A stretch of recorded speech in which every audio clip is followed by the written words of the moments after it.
7వ అధ్యాయము భక్తుడు దేవుణ్ణి స్తుతిస్తూ రాసిన కీర్తన ఇది. ఎలాగా అండి అని చూస్తే చాలా వచనాలు ఆయన్ని స్తుతించండి అని చెప్పి ఇక్కడ మనం చూస్తాం. కీర్తన 107వ అధ్యాయంలో మొదటి వచనం చూడండి. యెహోవా దయాళుడు, ఆయనకు కృతజ్ఞతాస్తుతులు. సో ఆయనకి ఏం చెల్లించాలి? కృతజ్ఞత స్తుతులు చెల్లించండి అంటున్నాడు. ఇంకా మనం అలా చూస్తే 8వ వచనంలో కూడా అదే మాట మనం చూస్తాం. ఆయన కృపను బట్టి నరులకు ఆయన చేయు ఆశ్చర్య కార్యములను బట్టి వారు యెహోవాకు కృతజ్ఞతాస్తుతులు. సో దేవునికి కృతజ్ఞత చెల్లించండి. 15వ వచనం, ఆయన కృపను బట్టి నరులకు ఆయన చేయు ఆశ్చర్య కార్యం బట్టి వారు యెహోవాకు కృతజ్ఞతాస్తుతులు చెల్లించుదురుగాక. 21వ వచనం చూడండి. ఆయన కృపను బట్టి నరులకు ఆయన చేయు ఆశ్చర్య కార్యములను బట్టి వారు యెహోవాకు కృతజ్ఞతాస్తుతులు చెల్లించుదురు గాక. ఇంకా మనం అలా కిందకి వెళ్తూ ఉంటే 31వ వచనంలో కూడా అదే మాట కనుక చూస్తాం.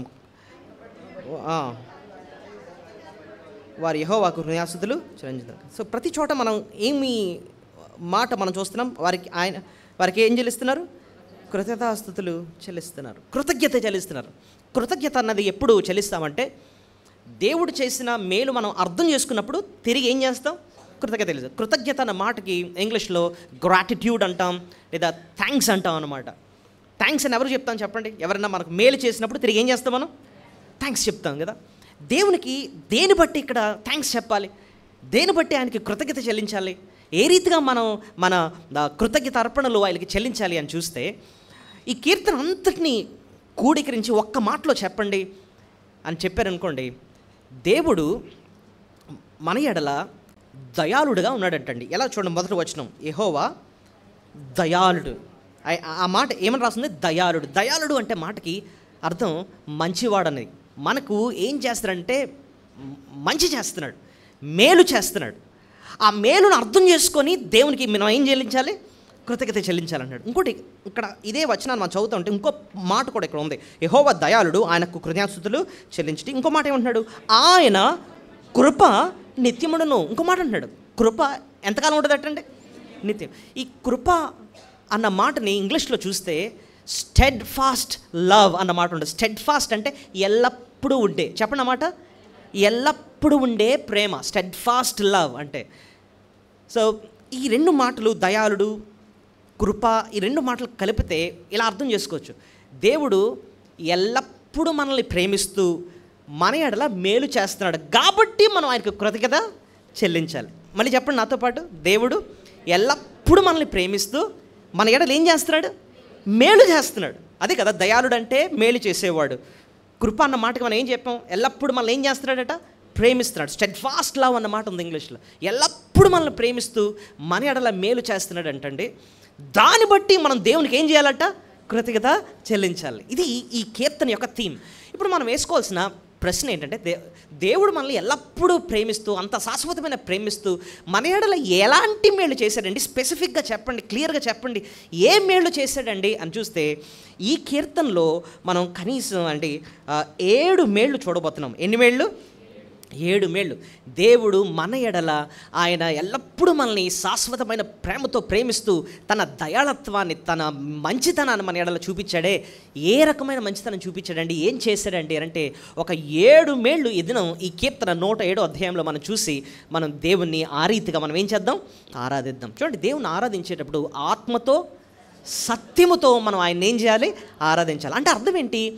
దేవుని ఆత్మ యొక్క సహాయంతో ఆ సత్యాన్ని మనం గ్రహించి అర్థం చేసుకొని అప్పుడు నోరు తెరిచి మనం దేవుని ఏం చేయాలి? స్తుతులు చెల్లించాలి. సత్యాన్ని పక్కన పెట్టి దేవానికి కృతజ్ఞతాస్తుతులు చెల్లిస్తున్నానంటే అది అర్థవంతమైన ఆరాధన కాదన్నమాట. సో ఈ దినం ఆ 7 సత్యాలు ఏంటో మనం అర్థం చేసుకుందాం ఈ కీర్తన ద్వారా. మొట్టమొదటిది, దేవుడు మనల్ని విమోచించాడు. చెప్పండి, దేవుడు మనల్ని ఏం చేశాడు? విమోచించాడు. అందుబట్టి మనం దేవుని ఏం చేయాలి? స్తుతులు చెల్లించాలి. ఎలా చెప్పారండి అంటే, ఇప్పుడు మీరు చదవండి 2వ వచనం. యెహోవా విమోచించిన వారు ఆ మాట పలుకుదురుగాక, విరోధుల చేతి నుండి ఆయన విమోచించిన వారు తూర్పు నుండి, పడబడి నుండి, ఉత్తరము నుండి, దక్షిణము నుండి, నానా దేశముల నుండి ఆయనను పోగు చేసిన వారు ఆ మాట పలుకుదురుగా. మొట్టమొదటిగా మనం దేవుణ్ణి ఎందుకంటే స్తుతించాలి అని అంటే, దేవుడు నిన్ను నన్ను ఏం చేశాడంట? విమోచించాడు. చెప్పండి ఆ పదం, విమోచన అన్న మాటకి అర్థం ఏంటంటే విడిపించడం, విడుదల చేయడం, ఒక బంధకంలోంచి మనల్ని కాపాడడం, బయటికి లాగడం, దాన్ని ఏమంటారు? విమోచించడం. మీరు అనొచ్చు, ఏమండి మేము ఎటువంటి బంధకాల్లో ఉన్నాం, ఏ రకమైన విడుదల దేవుడు మాకు ఇచ్చాడు అని అంటే, చూడండి బైబిల్లో ఒక మాట ఉంది, అంధకార సంబంధమైన అధికారంలో నుండి దేవుడు మనల్ని ఏం చేశాడు? విడిపించాడు. అంధకార సంబంధమైన అధికారం అంటే సాతానుగాడి యొక్క రాజ్యం. ఒకానొక టైంలో సాతాను యొక్క కోరల్లో మనం ఉన్నాం. ఆడు మన మైండ్ని స్వాధీనం తీసుకున్నాడు, మన జీవితాన్ని స్వాధీనం తీసుకుని ఆడు నడిపిస్తున్నాడు అంటండి మనల్ని. అలాంటి వాడి యొక్క కోరల నుంచి మనల్ని ఏం చేశాడు? ప్రభు విడిపించాడు. ఎక్కడ రాస్తుందండి ఈ మాట? కొలస్సీ పత్రిక 1వ అధ్యాయము 13వ వచనం. కొలస్సీ పత్రిక 1వ అధ్యాయము 13వ వచనం. ఆయన మనలను అంధకార సంబంధమైన అధికారంలో నుండి మనలను విడుదల చేసి తాను ప్రేమించిన తన కుమారుని యొక్క రాజ్య నివాసులుగా చేసి. చూడండి, అంధకారమైన సంబంధమైన అధికారం నుంచి విడుదల చేసి తన కుమారుని యొక్క రాజ్యంలోకి చేర్చాడు. అంటే ఒక దానిలోంచి తీసి ఒక దాంట్లో పెట్టాడంటండి. ఎక్కడి నుంచి తీశాడు? అంధకార సంబంధమైన అధికారంలో నుంచి, సాతానుగాడి యొక్క కోరల నుంచి మనం లాగి ఆయన ప్రేమించిన తన కుమారుని యొక్క రాజ్య నివాసులుగా చేశాడు. ఆయన కుటుంబంలోకి మనల్ని చేర్చుకున్నాడు. ఊహిద్దాం, చూడండి, ఒక గొర్రె ఉందండి. ఒక గొర్రె తప్పిపోయింది, ఒక క్రూర మృగాల మధ్యలో ఉండిపోయింది. ఊహిద్దాం, ఒక గొర్రె ఉంది, చుట్టూ 4 నక్కలో లేకపోతే అడవి కుక్కలో లేకపోతే క్రూర మృగాలు చుట్టూ ఉన్నాయి. ఒకటేమో దాన్ని తోక లాగుతుంది, ఒకటేమో దాన్ని ఇక్కడ పట్టేసుకుంది, చీల్చేద్దాం అన్నట్టుగా 4 పీకుతున్నాయి అనుకోండి. ఊహిద్దాం సీన్ ఎలా ఉంటుందో. ఆ గొర్రె ఎదురాళ్ళక బెదిరిపోతూ ప్రాణ భయంతో గిడగడ కొట్టుకుంటూ బ్యా నరుస్తుంది అనుకోండి. ఊహిద్దాం సీన్. ఈ లోపల దూరం నుంచి ఈ కేకను ఎవరు విన్నారంటే కాపరి విన్నాడు. కాపరి చూశాడు, నిజానికి గొర్రె మధ్యలో ఉంది, ఇవి పీక్కు తినడానికి సిద్ధంగా ఉన్నాయి, అప్పుడే పట్టేసుకున్నాయి. పరుగున వచ్చాడు, ఆ మధ్యలోకి దూరిపోయాడు, వీటన్నిటితో పోరాడి అంటే ఈ గొర్రెను కాపాడాడు. ఈ క్రూర మృగాలు ఈ గొర్రెను వదిలేసి ఇతన్ని పట్టుకున్నాయి. ఊహిద్దాం, వాటితో పోరాడి విడిపించి వాటిని ఓడించి ఈ గొర్రెను పట్టుకొని పరుగున తీసుకొచ్చి తన గాయాలు కట్టి ప్రాణం పోసి తిరిగి మందలో చేర్చాడు అనుకోండి.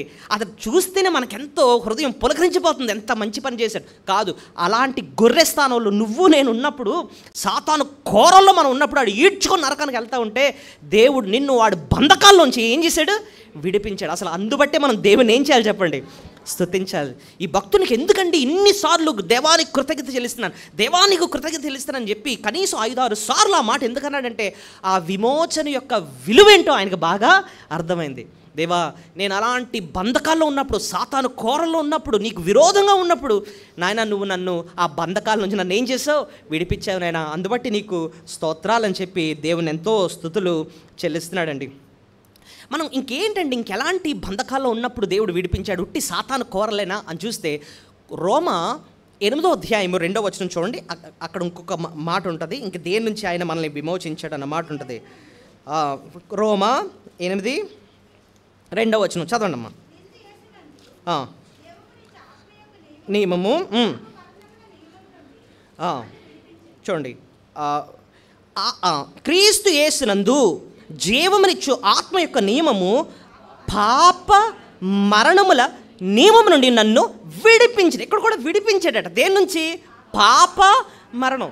పాప మరణం అన్న మాటకు అర్థం ఏంటంటే పాప లేదా పాప స్వభావం. మనం ఎందుకంటే పాపాలు చేసేవాళ్ళంటే పాపము చేయు ప్రతివాడు పాపమునకు దాసుడు. ఆ మాటకు అర్థం ఏంటంటే మనకంటూ ఒక పాప స్వభావం ఉండేది.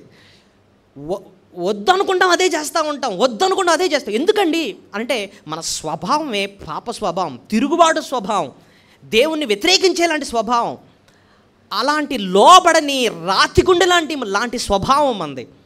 అలాంటి స్వభావం నుంచి కూడా ప్రభు మనల్ని ఏం చేశాడు?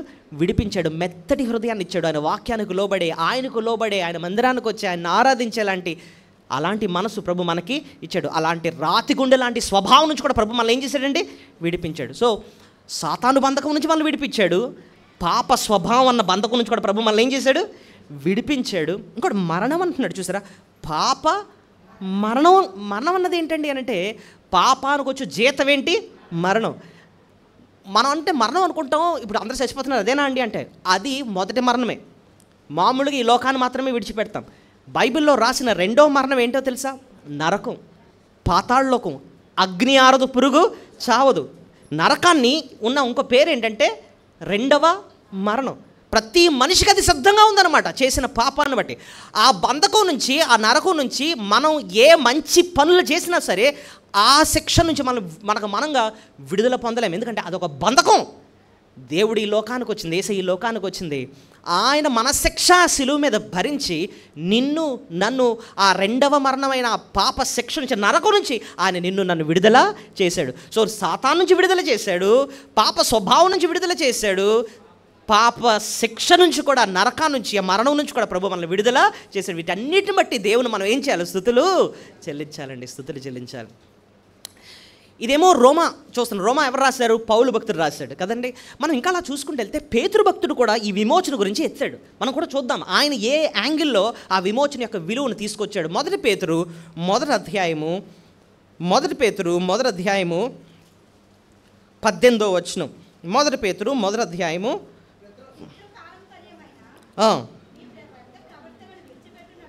పితృ పారంపర్యమైన మీ వ్యర్థ ప్రవర్తనను విడిచిపెట్టినట్లుగా వెండి బంగారముల వంటి క్షయ వస్తువుల చేత మీరు విమోచింపబడలేదు, కానీ అమూల్యమైన రక్తము చేత, అనగా నిర్దోషమును నిష్కళంకగు గొర్రెపిల్ల వంటి క్రీస్తు రక్తము చేత విమోచింపబడితరని ఎరుగుదురు కదా. చూడండి, ఇక్కడ 2 సార్లు విమోచింపబడి అంటున్నాడు. చూసారా? ఈ 18వ వచనం ఎలా రాశాడు? క్షయ వస్తువుల చేత మీరు విమోచింపబడలేదు, కానీ అమూల్యమైన రక్తం చేత, అనగా నిర్దోషం నిష్కల్పన గొర్రెపిల్ల వంటి క్రీస్తు రక్తం చేత విమోచింపబడదు. విమోచన అన్న పదం ఏ గ్రంథం ఇది? మొదటి పేతురులో కూడా ఆ మాటను రాస్తారు. ఇప్పుడు ఇక్కడ ఆలోచించాల్సింది, పేతురు భక్తుడు ఏ రకమైన విమోచన ప్రభు మనకి ఇచ్చాడని అర్థం చేయిస్తున్నాడండి అని మీరు అడిగితే, ఇక్కడ కూడా మన పాప స్వభావం గురించి రాశాడు. చూడండి, కొంచెం పైకి వెళ్ళి పూర్వము మనం ఎలాంటి పరిస్థితుల్లో ఉన్నామో 16వ వచనంలో రాస్తున్నాడు. చూడండి, కాగా మీరు విధేయులకు పిల్లలై మీ పూర్వపు అంటే అర్థం ఏంటి? పూర్వం అంటే అర్థం ఏంటి? రక్షింపబడక ముందు, ఆ బంధకాల్లో ఉన్నప్పుడు మన పరిస్థితి ఏంటి అని చెప్పి పూర్వము. ఇప్పుడు చూడండి, అజ్ఞాన దశలో. సో మన దశ అలాంటిదట, అజ్ఞాన దశ. సో అజ్ఞాన అన్న బంధకంలో మనం, అజ్ఞానం అంటే అర్థం ఏంటి? అజ్ఞానం, తెలియని స్థితి. మనం చేస్తున్న పాపాలు ఎంత సీరియస్సో, మనల్ని ఎలాంటి నరకానికి తీసుకెళ్తాయో తెలియని స్థితి.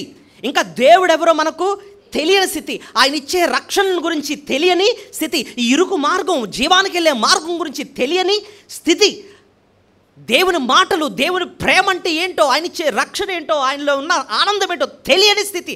అలాంటి బంధకంలో, అజ్ఞానంలో ఉన్న స్థితి అట. ఇంకా చూడండి మన స్థితి ఏంటో, మీకుండిన ఆశలను అనుసరించే. ఇక్కడ ఒక మాట ఉపయోగించారు, ఆశలు. సో ఇంతకుముందు మనకున్న ఆశలు ఎలాంటివి తెలుసా? మనకున్న ఆశలు పాప ఆశలు, అపవిత్రమైన ఆశలు, లోక ఆశలు, మన డిజైర్స్ అనమాట, లస్ట్ఫుల్ డిజైర్స్, స్ట్రాంగ్ డిజైర్స్ అనమాట. పాపం చేయాలని, లోకంలో బ్రతకాలని, ఈ లోకం కోసమే బ్రతకాలని, అలాంటి పిచ్చి ఆశల్లో, ఈ లోకమే శాశ్వతం అన్నట్టుగా, ఈ స్నేహితులే శాశ్వతం అన్నట్టుగా, ఇదే ప్రపంచం నాకు అన్నట్టుగా పిచ్చి ఆశలతో బ్రతికే మనల్ని, అంధకారంలో ఉన్న మనల్ని చూసారా? మన బంధకాల గురించి పేతురు భక్తుడు ఎలా రాస్తున్నాడు? సో ఇలాంటి పరిస్థితులు. ఇంకోటి అంటున్నాడు, మనకి దేవుని శిక్ష కూడా మన పైన ఉందంటండి. అది ఎక్కడ రాస్తుందంటే, కొంచెం కిందకి వెళితే 17వ వచనం, పక్షపాతము లేకుండా క్రియలను బట్టి ప్రతి వానిని తీర్పు తీర్చువాడు తండ్రి. వెయిట్. సో ఒకప్పుడు పక్షపాతం లేకుండా ఏం చేస్తాడు దేవుడు? మనల్ని తీర్పు. సో దేవుని తీర్పు అన్న బంధకంలో కూడా మనం ఉన్నాం. ఆయన తీర్పుకు బంధకం మనకి, ఆ తీర్పు నుంచి మనం తప్పించుకోలేం. సో ఎలాంటి బంధకాల గురించి పేతురు రాస్తాడు చెప్పండి? అజ్ఞానం అన్న బంధకం, ఇంకా చెడు ఆశలన్న బంధకం, ఇంకా దేవుని తీర్పు అన్న బంధకం. ఇలాంటి బంధకాల్లో మనం ఉన్నాం. అయితే మనం ఇలాంటి పాపం నుంచి విడుదల పొందడానికి 18వ వచనంలో మనుషులు ఎలాంటివి ఆశ్రయించారంటే, చూడండి ఇక్కడ రాస్తున్నారు 18, పితృపారంపర్యమైన మీ వ్యర్థ ప్రవర్తనను విడిచిపెట్టినాడు. పితృపారంపర్యమైన ప్రవర్తన అంటే అర్థం ఏంటంటే, పితృపారంపర్యం అంటే మాటకు అర్థం ఏంటి? మన ఆచారాలు, పితరులు తీసుకొచ్చిన ఆచారాలు. ఈ ఆచారాలను ఉపయోగించి మన పాపాలు పోగొట్టుకోవడానికి ఎన్నో ఆచారాలు పాటించాం. ఓకే, లేకపోతే నీటిలో ములగటమో పాపాలు పోగొట్టుకోవడానికి, లేకపోతే చుట్టూ ప్రదక్షిణ చేయటమో ఏమేనో చేసాం. ఇవన్నీ తల్లిదండ్రులు తాతలు నేర్పించారు. ఇదిగో నువ్వు ఇలా చేస్తే నీ పాపాలన్నీ పోతాయి, నీకేవో పుణ్యమో వస్తుందని చెప్పి ఆ పాపాలు పోగొట్టుకోవడానికి పితృపారంపర్యమైన ఆచారాలు ఎన్నో పాటించాం. ఇంకా అంటున్నాడు చూడండి, పితృపారంపర్యమైన మీ ఆచారాలు వ్యర్థపరచం విడిచిపెట్టేటట్టుగా వెండి బంగారముల వంటి క్షయ వస్తువుల చేత మీరు విమోచింపబడి. వెండి బంగారాలు అంటే అర్థం ఏంటో తెలుసా? మన డబ్బు చేత, మన కష్టం ద్వారా, మంచి క్రియల ద్వారా. ఇప్పుడు బంగారాన్ని వెండిని దానం చేసేసాం అనుకోండి, దానివల్ల మనకు విమోచన వస్తుందా? రాదే. సో మన ఆచారాలు మనల్ని విమోచించవు, మన ధనం మనల్ని విమోచించు. చాలామంది ఇప్పుడు ధనవంతుడు ప్రభు దగ్గరకు వచ్చాడు, ఒకే మాట అన్నాడు, నిత్య జీవం పొందడానికి నేనేమి చేయాలి? నా దగ్గర డబ్బు ఉంది, చెప్పు, ఏం చేయమంటూ చెప్పు. దాన ధర్మాలు చేయాలా? నీకు ఒక మందిరం కట్టించేనా? లేకపోతే నీకోసం ఈ పేదలందరికీ కూడా ఉచితంగా డబ్బులు పంచేనా? ఉన్నాయి, డబ్బు ఉంది, బోల్డ్ ఉంది, ఏం చేయడో చెప్పు అంటున్నాడు. అంటే మన వెండి బంగారాలతో మనం విమోచన పొందగలం, మోక్షం పొందగలం అని చెప్పి అలాంటి పిచ్చి అజ్ఞానంలో మనం ఉన్నాం అనమాట. అలాంటప్పుడు మనకు మనంగా విమోచన సంపాదించుకోలేము. దేవుడు ఏం చేశాడు మన కోసం అని చెప్పి నెక్స్ట్ రాస్తున్నాడు చూడండి. అమూల్యమైన 19వ వచనం, రక్తము చేత అనగా నిర్దోషమును నిష్కళంపునగు గొర్రెపిల్ల వంటి క్రీస్తు రక్తము చేత విమోచింపబడతారని మీరు ఎరుగుతారు. చూసారా ఎంత చక్క రాస్తున్నాడో పేతురు భక్తుడు. నీ ఆచారాలు నేను రక్షించవు, నిన్ను విమోచించవు. నీ డబ్బు నిన్ను రక్షించదు. ఇదిగో నువ్వు పాపం అన్న ఆశలు అన్న బంధకాల్లో ఉన్నావు, దేవుని ఉగ్రత అన్న తీర్పు అన్న బంధకంలోనూ ఉన్నావు, అజ్ఞానం అన్న బంధకంలో ఉన్నావు. నువ్వేం చేసినా సరే, ఎంత మంచి కార్యాలు చేసినా సరే, ఆ పాప శిక్ష నుంచి, పాప స్వభావం నుంచి నువ్వు విడుదల పొందలేవు. క్రీస్తు రక్తంలోనే నీకు విమోచన అని చెప్పి అంత అద్భుతంగా ఈ పత్రికలో మనం చూస్తున్నాం. సో మొత్తం మీద దేవుడు నన్ను ఏం చేశాడు చెప్పండి? ముందుగా విమోచించాడు. ఇందాక చూసాం, సాతాను బంధకాల నుంచి మనల్ని విమోచించాడు, పాప మరణాల నుంచి కూడా ఆయన మనల్ని ఏం చేశాడు? విమోచింది. దాన్ని బట్టి మనం దేవుని స్తుతులు చెల్లించాలి. ఈ విమోచన గురించి అద్భుతంగా మనకు అర్థం చేయించే ఒక బైబిల్లో ఉన్న ఒక విషయం ఏదండి అంటే పస్కా పండుగ. ఏదండి? పస్కా పండుగ ఇశ్రాయేల్ ప్రజల్ని దేవుడు ఆచరించమని చెప్పాడు. ఎందుకు ఆచరించమన్నాడండి, ఎలా ఆచరించమన్నాడండి అని మనం ఒక్కసారి ఆలోచిస్తే, పాత నిబంధన గ్రంథంలో దేవుడు ఐగుప్తు దేశం నుంచి ఇశ్రాయేల్ ప్రజల్ని విడిపించడానికి అనేక అద్భుతాలు చేశాడు. ఆఖరి తెగులు పంపించాడు. ఆఖరి తెగులు వచ్చేటప్పటికి దెబ్బకి ఐగుప్తీయులు ఇశ్రాయేల్ని ఏం చేశాడు? పంపించేశారు. ఏంటండి ఆఖరి తెగులు అని అంటే, దేవుడు ఒకే మాట చెప్పాడు, ఇదిగో నేను ఈ రాత్రి మరణదూతను పంపిస్తున్నాను. ఎవరిని? మరణదూతను పంపిస్తున్నాను. అయితే ఈ మరణదూత వచ్చి ఏం చేస్తాడంటే ప్రతి ఇంటిని తాకుతాడు. ఆ ఇంట్లోకి వెళ్ళి జ్యేష్ఠ కుమారుని ఏం చేస్తాడు? చంపేస్తాడు. ఓకే, ఇప్పుడు జ్యేష్ఠ కుమారులకి ఉన్న ప్రమాదం ఏంటి చెప్పండి? చావు. వాళ్ళ మీద ఏముంది? చావు. ఒక నైట్ చచ్చిపోతారనమాట. అది వినడానికి భయంగా ఉందా? అవి బాబా ఏడి ఒక నైట్ ప్రతి ఇంట్లో మరణదూత వచ్చి జ్యేష్ఠ కుమారుడు ఏం చేస్తాడు? చంపేస్తాడు. అనుకుందాం ఒక ఫ్యామిలీలో జ్యేష్ఠ కుమారుడు ఉన్నాడు. వాళ్ళందరికీ ఎలా కలుగుతుంది చెప్పండి? ఏముంటుంది చెప్పండి? భయం. అయ్యి బాబా చచ్చిపోతాడు వీడు ఒక రాత్రి. అయితే దేవుడు వెంటనే అన్నాడు, వాడిని ఆ మరణం నుంచి విడిపించడానికి, ఆ మరణ దూరం తప్పించడానికి నేను ఒకటి చెప్తాను, అది చేయండి మీరు. ఏంటి? ప్రతి ఒక్కళ్ళు ఇంట్లో ఒక ఏడాది గొర్రెపిల్లని కానీ మేకపిల్లని కానీ తీసుకొచ్చి దాన్ని వధించండి. అది ఎప్పుడు చెప్పాడంటే ఫస్ట్ మంత్ అట 10వ తారీఖుని తీసుకురమ్మని చెప్పాడు. ఎన్నో రోజట? 10వ తారీఖు. చంపడం మాత్రం 14వ తారీఖు. సో 10 నుంచి 14 అంటే ఎన్ని రోజులు ఉన్నట్టు? 10, 11, 12, 14 అంటే 12, 13, ఆల్మోస్ట్ ఆల్ 5 days. 5 days మీ ముందు ఉంటుంది. ఏది ఇది? ఏడాది గొర్రెపిల్ల.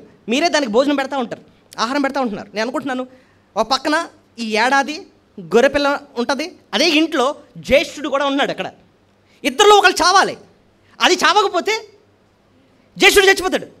ఇప్పుడు ఊహిద్దాం, ఆ ఇంట్లో ఉన్న తండ్రి ఆ మేకపిల్లని పట్టుకుంటాడు. దేవుడు చెప్పినాడు, దాన్ని ఏం చేశాడు? చంపాడు, రక్తాన్ని పట్టాడు. దేవుడు నెక్స్ట్ ఏం చెప్పాడు? ఏం చేయమన్నాడు? మీ ద్వారం దగ్గరికి వెళ్ళండి, నిలువు కమ్మకు అడ్డ కమ్మకు దాన్ని ఏం చేయాలి? రాయండి. ఆ తండ్రి ఎలా రాసున్నట్టు చెప్పండి. మరణదూత క్లియర్గా కనిపించాలి, మరి ఆ రక్తం అన్నట్టుగా దాన్ని ఫుల్గా ఏం చేస్తున్నట్టాడు? రాసి ఉన్నట్టాడు కాదండి. ఆ వేళ రాత్రి ఎవరు వచ్చాడు? మరణదూత వచ్చాడు. వచ్చి ఆ ఇంటిలోకి వెళ్ళలేదు. ఎందుకు? ఆ జ్యేష్ఠుడు ఆ మరణం నుంచి తప్పింపబడ్డా. ఎందుకు? ఆయన బదులు ఆ మేకపిల్ల, గొర్రెపిల్ల వధింపబడింది. ఇది చనిపోయింది కాబట్టి ఆయనకు ఆ మరణం నుంచి ఏమొచ్చింది? విడుదల వచ్చింది. అదే కాన్సెప్ట్ అండి క్రొత్త నిబంధనలో ప్రభు మనకు నేర్పిస్తుంది ఏంటంటే, ఆ పస్కా బలి పశువు ఎవరో తెలుసా? యేసు ప్రభు. మనం ఎవరో తెలుసా? జ్యేష్ఠ కుమారులు. ఆ 2 వచనాలు మీకు చూపిస్తాను చూడండి. 1 కొరింథీ 5:7 అక్కడ యేసు ప్రభుని ఏమని పిలుస్తున్నారు చూడండి. 1 కొరింథీ 5వ అధ్యాయము 7వ వచనం.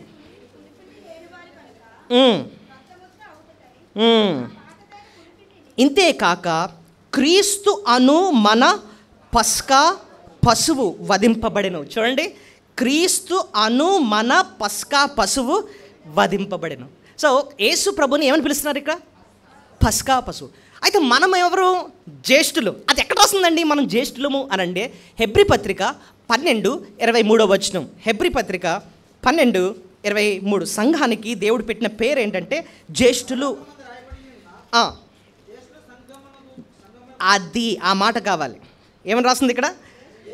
పరలోకమందు వ్రాయబడి ఉన్న జ్యేష్ఠుల సంఘమునకు. జ్యేష్ఠుల సంఘం అంటే పిలువబడిన వారు, రక్షింపబడిన వారు. వాళ్ళని ఏం పేరు పిలుస్తారంటే మీరు జ్యేష్ఠులు.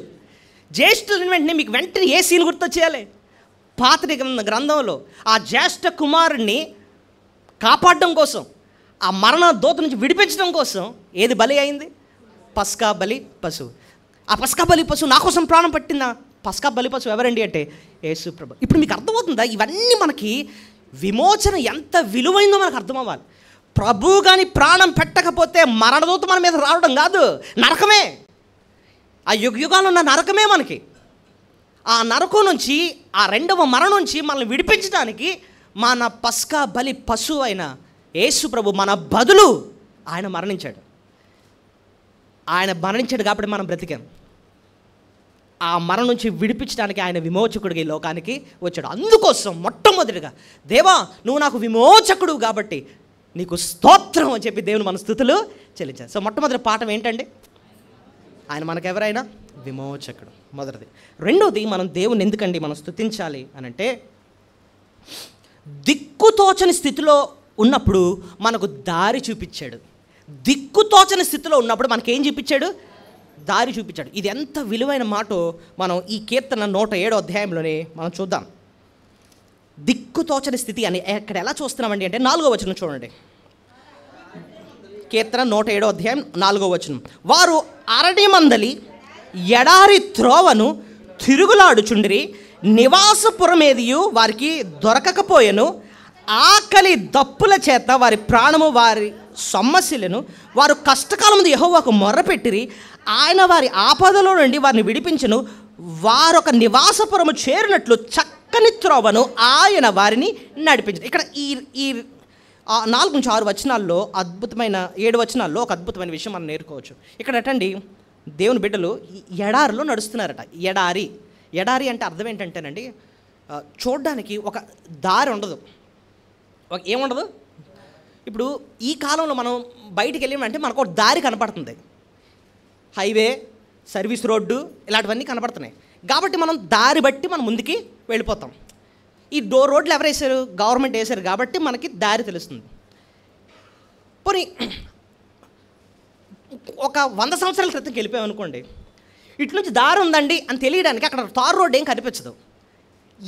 ఇదే రోడ్ అండి అని ఎలా తెలుస్తుంది చెప్పండి? మామూలుగా మనుషులు నడుస్తూ ఉంటే అక్కడ మనకి ఏం కనపడుతుంది? ఇలాగా దారి బట్టి కనపడుతూ ఉంటుంది. ఓహో ఇలాగ దారిలా ఉందండి, ఇది అందరు నడుస్తున్నారు, ఇవన్నీ బళ్ళన్నీ వెళ్ళినట్టు ఉన్నాయండి, సో ఇలాగ వెళ్ళిపోవాలన్నమాట అని చెప్పి అట్లీస్ట్ దారి బట్టను మనం ఏం నడుచుకొని వెళ్ళిపోతాం ముందుకి. అరణ్యం ఇక్కడ సీన్ ఎలా ఉందంటే చుట్టూ చూస్తే అంత ఒకలాగే ఉంది. దారి అంటూ వాళ్ళకి ఏమీ కనిపించట్లే. ఎటు నడుస్తారు? వీళ్ళకేమో ఆకలి వేసేస్తుందంట, వీళ్ళకేమో దాహం వేసేస్తుందంట, నీళ్లు లేవు. అసలు అరణ్య ప్రదేశంలో తినడానికి ఏముండదు, గడ్డి కూడా ఉండదు అనమాట. ఏం తినాలి? వాళ్ళు దేనికోసం చూస్తున్నారంటే ఎక్కడన్నా నివాసపురం ఏమైనా ఉంటుంది, ఏదైనా సిటీ నివసించే ప్లేస్ ఏదైనా ఉంటుందేమో, అట్లీస్ట్ అక్కడికి వెళితే షాపులన్నీ ఉంటాయి, లేకపోతే అక్కడ ఉన్న మనుషులు ఉంటారు, వాళ్ళ దగ్గర నీళ్ళు ఏమైనా తాగుతామని చెప్పి నివాసపురం ఎటన్నా ఉందేమో అని చూస్తున్నారట. వాళ్ళకి తెలియట్లేదు, అలా గుడ్డిగా నడుచుకుని వెళ్తారు. ఎంతసేపు నడుస్తారు? అలా నడుచుకుని వెళ్ళిపోతే ఏమవుద్ది చెప్పండి? ఒకవేళ అలాగ వెళ్ళారు, అక్కడ ఏమీ ఊరు లేదు, ఎంతసేపు నడవగలరు? ఈ లోపల ఏమవుద్ది? దాహం పెరిగిపోద్ది, ఆకలి పెరిగిపోద్ది, సొమ్మసి వెళ్ళిపోతాం. అలా చచ్చిపోతాం కూడా. ఇది ఎందుకండి దేవుడు రాయించాడంటే మన జీవితంలో ఒక్కొక్కసారి అలాగే ఉంటాయండి. ఎటు వెళ్తున్నామో ఏం చేయాలో తెలియని పరిస్థితి, దారి తెలియని దిక్కు తోచని పరిస్థితి. మిమ్మల్ని అడిగితే మీరు చెప్పదు ఏమంటే నిజంగానే ఒకనొక టైంలో నా పరిస్థితులు బట్టి ఏ నిర్ణయాలు తీసుకోవాలో కూడా నాకు తెలియదండి. అన్నీ ప్రయత్నం చేస్తున్నా, అది ప్రయత్నం చేస్తున్నా, ఇటు ప్రయత్నం చేస్తున్నా, అన్నీ ఫెయిల్ అవుతున్నారు. నా దగ్గర ఉన్న డబ్బంతా అయిపోతుంది, నా దగ్గర ఉన్న రిసోర్సెస్ అన్నీ అయిపోతున్నాయి. ఏంటి నా భవిష్యత్తు ఏంటో నాకే అర్థం కావట్లేదండి. దిక్కు తోచని స్థితి అండి, దిక్కు తోచని స్థితి.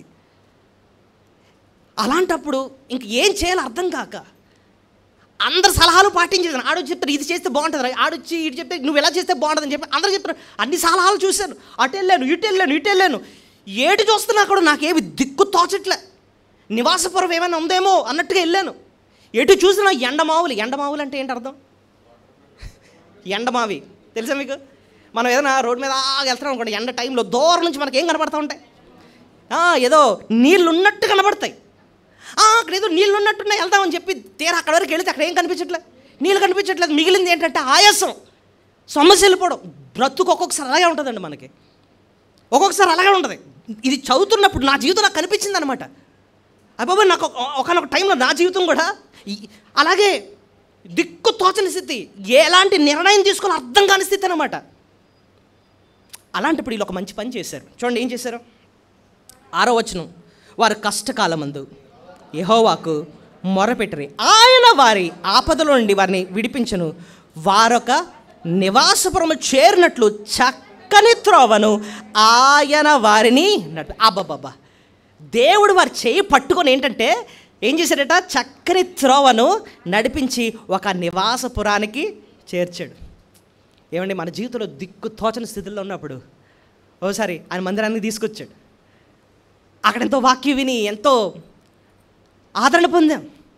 ఒక మంచి నిర్ణయం తీసుకోవడానికి దేవుడు ఒక మార్గం తెరిచాడు. మన జీవితంలో ఎంతోమంది మనుషులు వచ్చి ఉంటారు, ఎన్నో మంచి సలహాలు ఇచ్చి ఉంటారు. ఆ సలహాలు ఎంతో వర్కౌట్ అయ్యి మన జీవితంలో. కానీ ఆ వ్యక్తిని కూడా మన జీవితంలో తీసుకొచ్చింది ఎవరు? దేవుడు. దిక్కు తోచని స్థితిలో ఉన్నప్పుడు దేవుడే నీకు దారి చూపించాడు. అందుబట్టే నువ్వు దేవుని ఏం చేయాలి? ఆరాధించాలి. ఏమండి, నేను ఎప్పుడు చెప్తా ఉంటాను, మరి ఇక్కడ కూర్చొని ఆరాధన వర్తమానం వింటున్నప్పుడు ఆ వాక్యంలో మన జీవితాన్ని ఒకసారి జ్ఞాపకం చేసుకోవాలి. దిక్కు తోచని స్థితిలో ఉన్నప్పుడు దేవుడు దారి చూపించాడా నా జీవితంలో? అది నేను కళ్ళారా నేను చూడగలను. ఎప్పుడైతే మన జీవితాన్నండి మనం అలాగ జ్ఞాపకం చేసుకుంటూ ఉంటామోనండి, హృదయం నుండి కృతజ్ఞత తన్నుకొని బయటకు వస్తుంది. అందుకోసం భక్తుడు 5 సార్లు అంటున్నాడు అనమాట, దేవా నీకు కృతజ్ఞతాస్తుతులు చెల్లిస్తున్నాను. మన జీవితంలో దిక్కు తోచని స్థితిలో ఉన్నప్పుడు దేవుడు మనల్ని ఆ రీతిగా నడిపించినందుకే మనం దేవుని ఎంతో స్తుతులు మనము చెల్లించాలండి. 3వది, దేవుని ఇంకే రీతిగా మనం ఆయన స్తుతించాలి, ఆయన ఆరాధించాలి అని చూస్తే,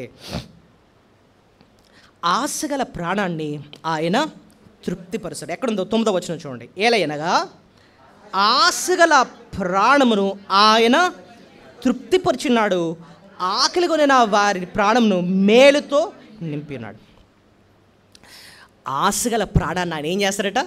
తృప్తిపరుస్తాడు. ఆశగల ప్రాణం అంటే ఆశపడుతున్నావు, దేవా నాకు నెమ్మది లేదు, నీ వాక్యం ద్వారా నన్ను ఆదరించు, నీ వాక్యం ద్వారా నన్ను ధైర్యపరచు అని చెప్పి ఆశపడుతున్నావు. ఆశగల ప్రాణాన్ని దేవుడు ఏం చేస్తాడట?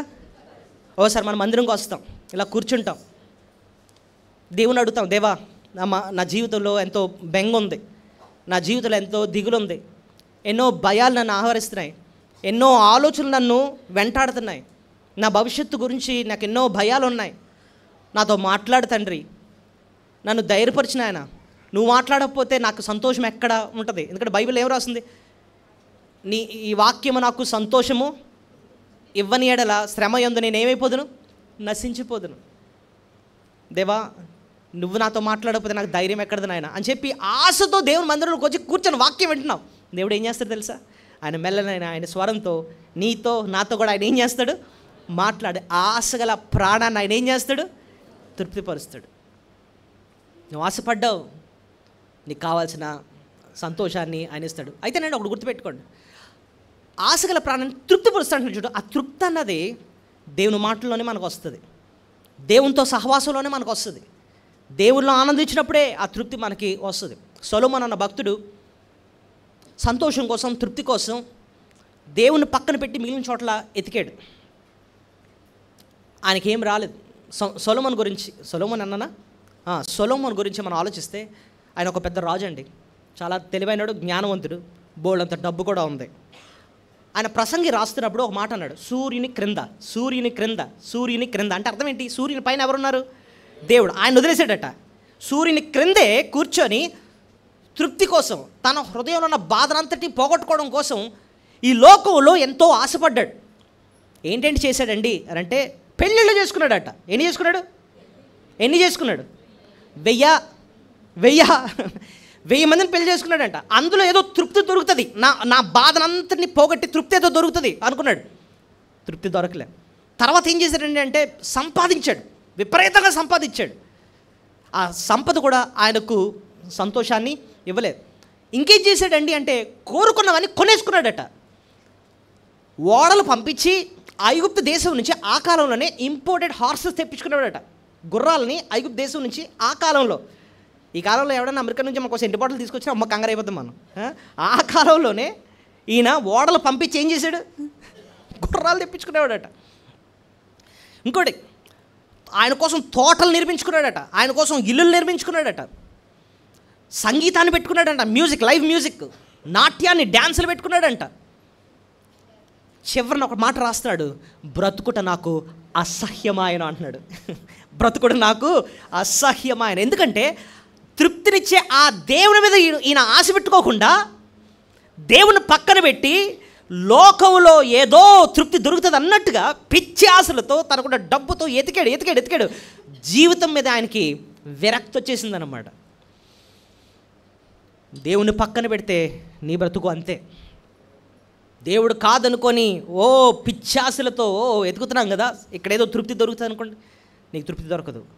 అయితే దేవుని వైపు చూసి, ప్రభు ఇవన్నీ కాదు నాయన, నీవిచ్చే సంతోషం నాకు కావాలి, నీవిచ్చే తృప్తి నాకు కావాలని అన్ని పక్కన పెట్టి ఆయన వైపు ఎప్పుడైతే చూస్తావో ఆ వేళ నిజమైన సంతోషం ఏంటో నీకు అర్థమవుద్ది. ఆయనకు భయపడాలి. ప్రసంగి గ్రంథంలో మొత్తం రాశాడంటే ఆఖరి 2 వచనాల్లో ఆయన పాయింట్ చెప్తాడనమాట. ఇప్పటి వరకు నేను సూర్యుని క్రిందే ప్రయత్నించాను, నాకు సంతోషం లేదు. అయితే నీకు నిజమైన సంతోషం కావాలంటే నువ్వు చేయాల్సింది ఏంటో తెలుసా అని చెప్పి ప్రసంగి గ్రంథం రాసి ఆఖరి 2 వచనాలు ఎంత అద్భుతంగా రాస్తున్నాడో చూడండి. ప్రసంగి గ్రంథం 12వ అధ్యాయము, ప్రసంగి కొంచెం త్వరగా తీయడానికి పేజ్ నెంబర్ చెప్తాను, 562, పాత గ్రంథం 562, 13-14 వచనం. ఇదంతయు వినిన తరువాత తేలిన ఫలితార్థం ఇదే. ఇంకోటి, దేవుని యందు భయభక్తులు కలిగి ఉండి ఆయన కట్టడలను అనుసరించి నడుచుకొని ఉండవలెను. మానవ కోటికి ఇదే విధి. చాలు, మానవ కోటికి ఇదే విధి అంటే అర్థం ఏంటో తెలుసా?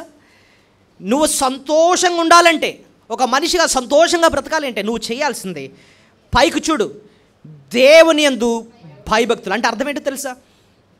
దేవుడున్నాడని గుర్తుపెట్టుకో, నీకు ప్రాణం పోసింది ఆయన అన్న సంగతి గుర్తుపెట్టుకో, నిన్ను బ్రతికించింది, నిన్ను పుట్టించింది ఆయన మహిమ కొరకన్న సంగతి గుర్తుపెట్టుకో. ఆయనకు భయపడు, ఆయనకు ప్రేమించు, ఆయనకు లోబడు, ఆయన్ని ఘనపరచు, ఆయన సంతోషం కోసం బ్రతుకు, ఆయన ఇచ్చిన రక్షణ పొందు. ఎప్పుడైతే నువ్వు ఆయనకు లోబడతావో, ఆయనతో సహవాసం చేస్తావో, అప్పుడే నీ హృదయంలో ఆయన ఇచ్చే తృప్తి అనుభవిస్తావు. మానవ కోటికి ఇదే విధి. ఆయన ప్రక్కన పెట్టావా నీ జీవితానికి సంతోషం ఉండదు. మనం ప్రతి ఆదివారం మందిరంకి ఎందుకు వస్తాం తెలుసా? 6 రోజులు కష్టపడతాం, ఒకరోజు మందిరంలో ఇలా కూడుకుంటాం. ఎందుకంటే ఈ సత్యం మనకు జ్ఞాపకం చేయడానికి. నేను బ్రతికింది ఆయన వల్ల నేను బతుకుతున్నాను.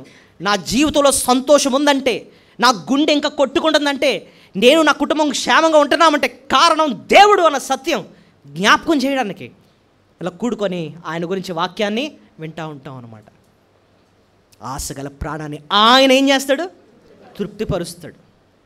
ఆయన తృప్తిపరిచినందుకే మనం దేవుని ఏం చేయాలి? మన స్తుతులు ఏంటి నేర్చుకున్నామండి? 3 విషయాలు ఆల్రెడీ నేర్చుకున్నాం. మొదటిది, ఆయన మన విమోచకుడు కాబట్టి ఆయన మనం చెప్పాలి, చెప్తే మనం గుర్తుండిపోతాయి. దేవుని ఆరాధించేటప్పుడు ఈ పాయింట్స్ మనకు మైండ్లో ఉంటాయి, ఈజీగా మనం దేవుని ఆరాధించవచ్చు. ఆయన మన విమోచకుడు, పాప మరణ సాతాను బంధకాల నుంచి ప్రభు వాళ్ళని ఏం చేశాడు? విమోచించాడు. రెండోది, దిక్కు తోచని స్థితిలో ఉన్నప్పుడు ఆయన మనకి దారి చూపించాడు. నీకు ఏమన్నా ఇప్పుడన్నా దిక్కు తోచని స్థితిలో ఉన్నావా? దేవుడు నీకేం చూపిస్తాడు? దారి చూపిస్తాడు ఆయనకు మొర్ర పెడితే. మూడోది ఏం నేర్చుకున్నాం? ఆశగల ప్రాణాన్ని ఆయన ఏం చేస్తాడు? నువ్వు లోకాసుల్లో ఉండిపోయి తృప్తి కోసం ఎదికావు ఇప్పుడు వరకు కాదు, ఆయన వైపు చూడు, ఆయన మీద ఆధారపడు, ఆయనకు మొరపెట్టు. దేవా నువ్వు నాకు తృప్తినివ్వదు ఆయన జీవితానికి అని చెప్పి సన్నిధికి వచ్చాను, వాక్యం విని ఆయన ప్రేమిస్తాడు, ఆయనకు లోబడు. ఆశగల ప్రాణాన్ని ఆయన ఏం చేస్తాడంటే తృప్తిపరుస్తాడు.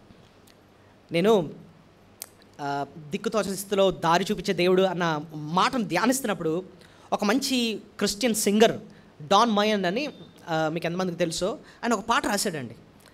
దిక్కు తోచని స్థితిలో ఉన్నప్పుడు దేవుడు నాకు దారి చూపించడానికి God will make a way where there is no way అన్న పాట రాశాడు. అంటే దారి ఎటో తెలియని స్థితిలో దేవుడు నాకు ఒక మార్గాన్ని ఏర్పాటు చేశాడు. God will make a way where there is no way అన్న విషయాన్ని రాశాడు. ఆ పాట నాకు టక్కున గుర్తొచ్చింది. నిజమే, నా జీవితంలో కూడా దిక్కు తోచని స్థితిలో ఉన్నప్పుడు దేవుడు నాకేం చూపించాడు? దారి చూపించాడు. మూడోది ఆయన ఆశగల ప్రాణాన్ని ఆయన తృప్తిపరిచే దేవుడని మూడోది మనం చూసాం. నాలుగోది ఇంకే రీతిగా మనం దేవుని మనం ఆరాధించవచ్చు అంటే, అవిధేయత వల్ల మనం తెచ్చుకున్న బాధ నుండి ఆయన మనల్ని విడిపిస్తాడు. అవిధేయత వల్ల మనం తెచ్చుకున్న బాధ నుండి ఆయన మనల్ని ఏం చేస్తాడు? విడిపిస్తాడు. ఇది ఎలా చెప్పారండి అంటే 10 నుంచి మనం ఈ సత్యాన్ని మనం చూస్తాం. 10వ వచనం నుంచి, దేవుని ఆజ్ఞలకు లోబడక మహోన్నతిని తీర్మానమును తృణీకరించినందున ఆగడగడగండి. నేను అన్నాను ఒక పాయింట్ ఏంటి మనం నేర్చుకుంటున్నాం? అవిధేయత వల్ల తెచ్చుకున్న బాధ నుండి ఆయన మనల్ని ఏం చేస్తాడు అన్నాడు? విడిపిస్తాడు. అవిధేయత వల్ల తెచ్చుకున్న బాధ అంటున్నారు, ఇక్కడ రాసిందండి ఆ పాయింట్. అంటే మనకు క్లియర్ కనపడుతుంది చూడండి 10వ వచనం. దేవుని ఆజ్ఞకు లోబడక అంటే అర్థం ఏంటి? అవిధేయత అంటే ఆయన మాటకు మనం ఏం చేయట్లేదు, లోబడకపోవడం వల్ల తెచ్చుకున్న బాధట. అది ఎలా రాయబడిందో ఇక్కడ చూడండి. దేవుని ఆజ్ఞకు లోబడక మహోన్నతిని తీర్మానం తృణీకరించినందున బాధ చేతను ఇనుప కట్ల చేతను బంధింపబడిన వారే చీకటిలోను మరణాంధకారములోను నివాసము చేయు వారి హృదయమును ఆయన ఆయాసము చేత కృంగజేశాను. చూడండి, అవిధేయత వల్ల వాళ్ళ బాధ తెచ్చుకుంటే ఆ బాధ కూడా దేవుడే ఒప్పుకున్నాడట. ఇక్కడ రాస్తుంది చూడండి, ఆయనే వారిని ఏం చేశాడు? కృంగదీశాడట. అవిధేయత వల్ల ఏమొస్తుంది? బాధ వస్తుంది. అవిధేయత వల్ల ఏమొస్తుంది? కృంగుదల వస్తుంది. అవిధేయత మనల్ని చిక్కులు పెడుతుంది. పాపం గురించి బైబిల్ ఏం రాసింది? సులువుగా చిక్కులు పెట్టు పాపము అని రాయబడింది. మన జీవితాన్ని చిక్కులు పెట్టేదట ఈ పాపం. సో దేవుడు వద్దన్న పని చేసి అవిధేయత చూపించి మనము బాధ తెచ్చుకున్నాం. అయితే దేవుడు ఎంత మంచి దేవుడు అంటే 13వ వచనంలో వీరు ఒక మంచి పని చేశారు. కష్టకాలమందు వారు యెహోవాకు మొర్రపెట్టిరి, ఆయన వారి ఆపదలో నుండి వారిని విడిపించెను, వారి కట్లను తెంపివేసి చీకటిలో నుండి మరణాంధకారములో నుండి వారిని రప్పించెను. దేవుడు ఎంత మంచి దేవుడో చూడండి. ఒక్కొక్కసారి వాక్యం వింటాం, వాక్యం విని అవిధేయత చూపిస్తాం. మనకు తెలుసు వాక్యం అలా ఎవడంటాడండి అలాగా, మన బతుకు మనదే అన్నట్టుగా పొగరు మన గీర మన స్వభావం వాళ్ళు అలాగే చెప్తారులే, మన వాక్యంలో మనకు అలా కుదురుతుంది అని చెప్పి తెలిసి తప్పు చేస్తూ వాడడం వల్ల దేవుడే మన జీవితాన్ని కష్టాల్లో పెడతాడు. ఆ కష్టాలు కూడా ఎలా ఉంటాయంటే బంధకాలే. ఇక్కడ రాసిన మాట 12వ వచనం, ఆయన ఆయాసం చేత కృంగజేశాను.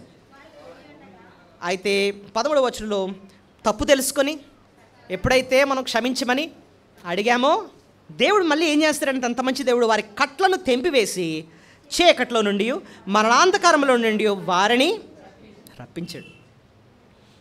సో ఇక్కడ కూడా మనం దేవుని ఎంత స్తుతించాలంటే, దేవా నిజమే నా జీవితంలో అనేక సార్లు తెలిసి వాక్యం ఇలా చెప్తుంది నేను ఇలా చేయకూడదు తెలిసి మరి తప్పులు చేశాను, దానివల్ల నా జీవితాన్ని చాలా చిక్కులు పెట్టేసుకున్నాను. కానీ ఎప్పుడైతే నేను పశ్చాత్తాపడ్డానో నువ్వు మళ్ళీ నా మొర విని నా బంధకాలన్నింటి నుంచి కూడా నా కష్టం అంతటి నుంచి కూడా నువ్వే మళ్ళీ ఏం చేశావు? నన్ను విడిపించావు. ఆ కష్టానికి కారణం నా అవిధేయతే అని చెప్పి ఆ రీతిగా దేవుని ఏం చేయాలి? స్తుతులు చెల్లించాలి. సో 4వది ఏం నేర్చుకున్నాం? అవిధేయత వల్ల తెచ్చుకున్న బాధ నుండి దేవుడు మనల్ని ఏం చేస్తాడు? విడిపిస్తాడు. ఓకే, అవిధేయత, అది గుర్తుపెట్టుకోండి. 5వది ఇలాంటి పాయింట్ కొంచెం డిఫరెంట్ షేడ్ ఇస్తాడు. ఇది ఏంటంటే 17వ వచనం చూడండి, బుద్ధిహీనులు తమ దుష్ప్రవర్తన చేత తమ దోషము చేత బాధ తెచ్చుకుంది. ఇప్పుడు 17వ వచనం ఇక్కడ ఏం నేర్పిస్తున్నాడు అంటేనండి, పాడు చేసుకున్న జీవితాల్ని బాగు చేస్తాడు ఆయన. చెప్పండి, పాడు చేసుకున్న జీవితాల్ని మళ్ళీ ఆయన ఏం చేస్తాడు? బాగు చేస్తాడు. పాడు చేసుకోవడం అంటే ఏంటండి అంటే, ఇక్కడ 17వ వచనంలో మీరే నాకు చెప్పండి, వాళ్ళు జీవితాలను పాడు చేసుకున్నారు దేని బట్టి? బుద్ధిహీనులు తమ దుష్ప్రవర్తన చేత, తమ దోషము చేత బాధ తెచ్చుకుందరు. సో వీళ్ళకి బాధలు కలిగాయట దేని బట్టి? దుష్ప్రవర్తన చేత, తమ దోషము చేతే. యవనస్తులే చెడు అలవాట్లు చేసుకున్నాం, అవి మనకు తెలుసు. అలాంటి పనుల వల్ల, అలాంటి అలవాట్ల వల్ల మన జీవితాలు పాడవుతాయని తెలుసు. మన దుష్ప్రవర్తన చేత, మన చెడు అలవాట్ల ద్వారా మన జీవితాన్నే మనం ఏం చేసుకున్నాం? పాడు చేసుకున్నాం. ఇప్పుడు చూడండి, టీచర్ గారు ఒక మంచి వైట్ కాగితం ఇచ్చారు పిల్లలకి, కానీ మంచి డ్రాయింగ్ వేయండిరా అని చెప్పి ఇచ్చారు. ఆ కాగితాన్ని పాప తీసుకుందట, మొత్తం పిచ్చికెత్తలు పెట్టేసి ఇంక పావేసి మొత్తం అంతా పాడు చేసేసింది వైట్ కాగితాన్ని. మనం కూడా మన జీవితాన్ని, దేవుడు మంచి జీవితాన్ని ఇస్తే చెడు అలవాట్లు చేసుకొని, మనకు తెలుసు ఈ అలవాట్లు మంచివి, బ్యాడ్ హ్యాబిట్ మంచివి కాదని, కానీ వద్దన్న పెద్దలు చెప్పారు, వాక్యం చెప్పిన ఇలాగే ఉంటానన్నట్టుగా పాడు చేసుకున్నాం. అయితే ముక్కలైపోయింది జీవితం. చూడండి, ఒక గాజు గ్లాస్ కింద పడిపోతే ఎలాగైపోద్ది?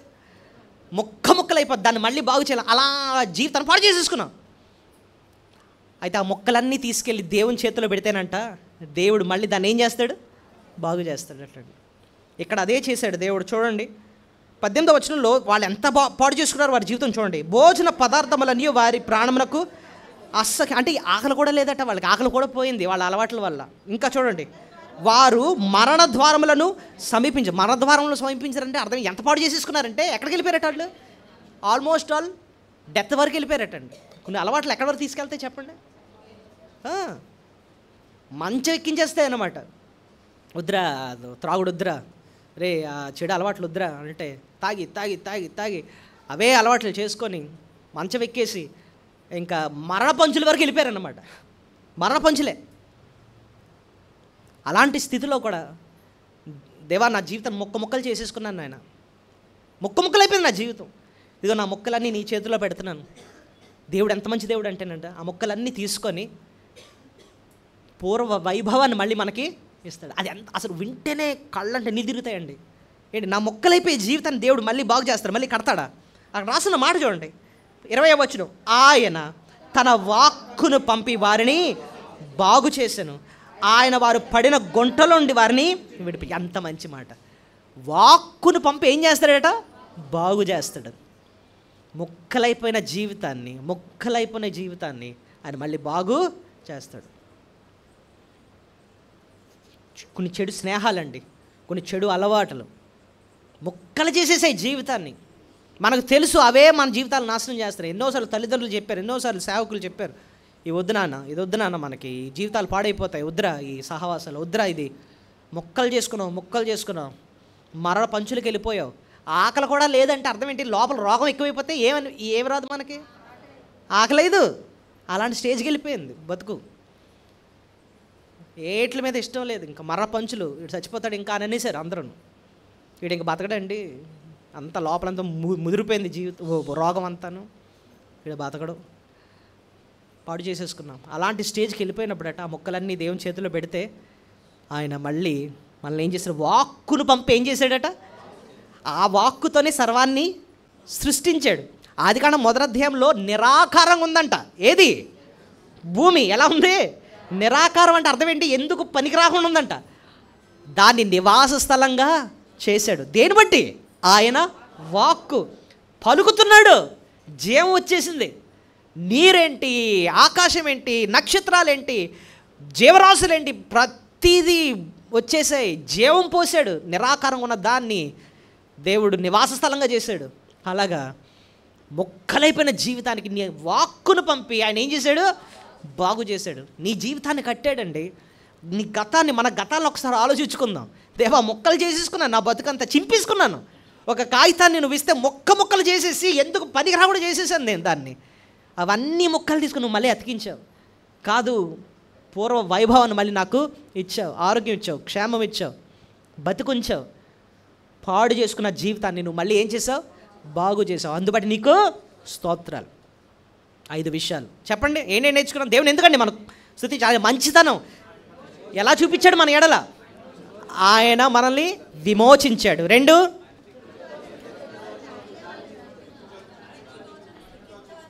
దిక్కు తోచని స్థితిలో ఉన్నప్పుడు మనకు దారి చూపించాడు. 3, ఆశగల ప్రాణాన్ని తృప్తిపరిచాడు. 4, అవిధేయత వల్ల పాడు చేసుకున్న బ్రతుకులను అవిధేయత వల్ల తెచ్చుకున్న బాధ నుండి ఆయన మనల్ని విడిపించాడు. 5, పాడు చేసుకున్న జీవితాలని బాగు చేశాడు. 6, 7 క్లుప్తంగా అని చెప్పి మనం పూచుకుందాం. 6వది ఏంటంటే ఆయన మన ప్రయాణంలో క్షేమాన్ని ఇస్తున్నాడు. చెప్పండి, మన ప్రయాణాల్లో ఏం చేస్తున్నాడు? ఆయన క్షేమం ఇస్తున్నాడు. ఎల్లప్పుడూ ప్రేమిస్తున్న, శాశ్వతమైన ప్రేమతో ప్రేమిస్తున్న ఆ ప్రభు మన ఎడల దయ చూపిస్తూ మేలు చేస్తూ ఆయన చేసిన 6వది ఏంటంటే మన ప్రయాణాల్లో మనకు ఎంతో క్షేమాన్ని ఇస్తున్నాడు. ప్రయాణంలో క్షేమం అని చెప్పి ఇక్కడ ఎక్కడ రాస్తుందండి అని మీరు చూస్తే 23వ వచనం నుంచి ఈ విషయాన్ని మనం చూస్తాం. ఓడలెక్కి సముద్ర ప్రయాణము చేయువారు, మహాజనముల మీద సంచరించుచు వ్యాపారము చేయువారు యెహోవా కార్యములను సముద్రములో ఆయన చేయ అద్భుతములు చూచిరి. ఆయన సెలవీయగా తుఫాను పుట్టెను, అది దాని తరంగములను పైకెత్తెను. వారు ఆకాశము వరకు ఎక్కుచు అగాధమునకు దిగుచు నుండిరి. శ్రమ చేత వారు ప్రాణము కరిగిపోయెను. మృతులైన వారి వలె వారు ముందుకు వెనుకు దొర్లుచు ఇటు అటు తూలుచుండిరి. వారు ఎడుతోచగా ఉండిరి. శ్రమకు తాళలేక వారు యెహోవాకు మొర్రపెట్టిరి. ఆయన వారి ఆపద నుండి వారిని విడిపించెను. ఆయన తుఫాను ఆపివేయగా దాని తరంగములు అణిగిపోయెను. అవి నిమ్మళమైనవి. వారు సంతోషించిరి. వారు కోరిన రేవునకు ఆయన వారిని నడిపించను. అది పాయింట్. ఇక్కడ జరిగిన సంఘటన చక్కగా ఒక కథలా రాశాడు. ఏమైందండి అంటే వీళ్ళట కొంతమంది ఓడలో ప్రయాణం చేస్తున్నారు. ఓడలెక్కి సముద్ర ప్రయాణం చేయొచ్చు, మహాజనముల మీద సంచరించు వ్యాపారం చేయువారు. వీళ్ళు వ్యాపారం కోసం చెప్పి ఏం చేస్తున్నారు? ప్రయాణాలు చేస్తున్నారు. దేని మీదట? ఓడ మీద ప్రయాణం చేస్తూ ఉంటే ఈ లోపల పెద్ద తుఫాన్ వచ్చిందండి, గాలి తుఫాన్. ఆ తుఫాన్ ఎంత భయంకరమైందంటే అక్కడ మీరు చూస్తే అది దాని తరంగములను పైకెత్తెను. వారు ఆకాశం వరకు ఎక్కుచు అగాధమునకు దిగుచుంటారు. అంటే అర్థం ఏంటండి? అలల తాకిడి ఎంత భయంకరంగా ఉందంటే ఆకాశం ఎక్కుచు అంటే దాని అర్థం ఏంటి? ఓడ జైంట్ వీల్ ఎక్కారు ఎప్పుడన్నా మీరు? జైంట్ వీల్ పెద్ద చక్రం ఉంటుంది, ఒకేసారి మళ్ళీ ఎక్కడ తీసుకెళ్తుంది? తీసుకెళ్తుంది, మళ్ళీ జమ్మని కిందకి తీసుకొస్తాడు. ఎలా ఉంటుంది చెప్పండి? చాలామంది వాంతులు అయిపోతాయి. బాబాయ్ కేకలు ఆపండో అంటాం కదా. అలాగా వీళ్ళంట పోనీ ఆ జైంట్ వీల్ అంటే మనకు టైం ఉంటుంది, 5 నిమిషాలు ఆపేస్తాడు. ఇది అలా లేదు, పైకి కిందకి. ఈ ఓడలో ఉన్న వాళ్ళట గింజిపోతున్నారు, ప్రాణాలు గుప్పిట్లు పెట్టుకుని. ఏంటి ఓడ చచ్చిపోతామా అలాంటి పరిస్థితి వచ్చేసిందంట ఈ ప్రయాణం మధ్యలో. ఇంకా చూడండి దాని తీవ్రత ఇంకెలా రాస్తున్నాడు. 20 శ్రమ చేత వారి ప్రాణము కరిగిపోయిన మత్తులైన వారి వలె వారు ముందుకు వెనుక్కు దొరుల్చు ఇటు అటు ఎలా ఉన్నారట? మత్తులైన వారి వల్ల అంటారు. ఇప్పుడు తాగుబోతుళ్ళు తాగేసి తూలుతారు చూసారా? ఆ ఓడలో ఉండి ఈ ఓడ అటు ఇటు ఇసిరేస్తూ ఉంటే దొరులుతున్నారట అండి. ఓడ అటు వెళ్ళిపోతున్నారు, అటు దొరులుతున్నారు. ఓడ ఇటు అంటూ ఉంటే ఇటు దొరులుతున్నారు. ఇంకా ఆ కుదుపులకి ఇంకా నాకు తెలిసి వాంతులు అయిపోతున్నాయి, ఇంకా చచ్చిపోతాం, సమస్య వెళ్ళిపోయారు వాళ్ళు. ఇంకా ఆ పరిస్థితులనంట అక్కడ మాట చూడండి, శ్రమకు తాళలేక వారు యెహోవాకు. మీరు గమనిస్తున్నారా? ప్రతి చోట కూడా వీళ్ళు యెహోవాకు మొర్రపెట్టరి. ఎందుకంటే ఎలాగంటున్నారు? మనం కూడా అలాంటి పరిస్థితి వచ్చినప్పుడు మన బాధ్యత ఏంటి? దేవునికి మొర్రపెట్ట. ప్రార్థన అంత అవసరం. బైబిల్ స్టడీలో మనం జూమ్లో ప్రార్థన చేసుకుంటాం, యూత్ మీటింగ్ పెట్టి జూమ్లో కనెక్ట్ అయ్యి ప్రార్థన చేస్తాం. ఎందుకండి అంటే మన బతుకులు బాగుపడాలంటే ప్రార్థన అంతా అవసరం. కాబట్టి కనెక్ట్ అవ్వండి, ప్రార్థన చేయండి. జీవితాల్లో ఎంతో మార్పు మీరు చూస్తారు. ఓకే, సో ఇక్కడ కూడా వీళ్ళు ఏం చేశారంటే శ్రమకు తాళలేక వారు యెహోవాకు మొర్రపెట్టరి. ఆయన వారి ఆపదలో ఉండి వారిని ఏం చేశాడు? విడిపించాడు. ఆయన తుఫాను ఆపివేయగా దాని తరంగములను అణిగిపోయాను. అవి నిమ్మళమైన అని వారు సంతోషించరు. వారు కోరిన రేవునకు ఆయన వారిని కోరిన రేవు అంటే అవతల ఒడ్డుకు ఆయన ఏం చేశాడు? నడిపించాడు. దేవుడండి మన ప్రయాణాల్లో కూడా ఆయన మనల్ని ఏం చేస్తాడండి? ఈ లోకంలో నడిపిస్తున్నాడు. ఎన్నో వచ్చాయి, తుఫాన్లు ఎన్నో వచ్చాయి, అడ్డులు వచ్చాయి, కానీ వాటన్నిటి నుంచి అణిచేసి దేవుడు మన ప్రయాణాల్లో ఎంతో సఫలము చేస్తున్నాడు. ఇశ్రాయేల్ ప్రజలు బబులోను చెర నుంచి మళ్ళీ వాళ్ళ దేశానికి వచ్చినప్పుడు అంటున్నాడు, దేవుని యొక్క the good hand of the lord is with us. ఆయన బలిష్టమైన చేతులు మాకు తోడుగా ఉండి మమ్మల్ని నడిపించాయి, క్షేమమైన ప్రయాణం మాకు దేవుడు ఇచ్చాడు అంటున్నాడు అనమాట. నెహెమ్యా గ్రంథంలో మనం చూస్తూ ఉంటే ఈ లోకంలో కూడా అనేక ప్రయాణాల్లో దేవుడు నన్ను ఏం చేస్తున్నాడండి? కాపాడుతున్నాడు, నడిపిస్తున్నాడు. విశ్వాస ప్రయాణంలో ఆయన మనకు నడిపిస్తున్నాడు. మన అల్టిమేట్ గమ్యం పరలోకం. ఇశ్రాయేల్ ప్రజలేమో ఐగుప్తు నుంచి కనాను వెళ్ళారేమో, మనం ఎక్కడికి వెళ్తున్నాం? భూలోకం నుంచి పరలోకం మా ప్రయాణం. ఈ ప్రయాణం అంతట్లో కూడా ఎలాంటి తుఫాన్లు వచ్చినా దేవుడు ఆపుతున్నాడు, అనుస్తున్నాడు, ఆయన మనకు ముందుకు తీసుకెళ్తాడు. ప్రయాణంలో ఆయన ఇచ్చిన కాపుదలను బట్టి కూడా మనం దేవుని ఎంతో స్తుతులు మనము చెల్లించాలి.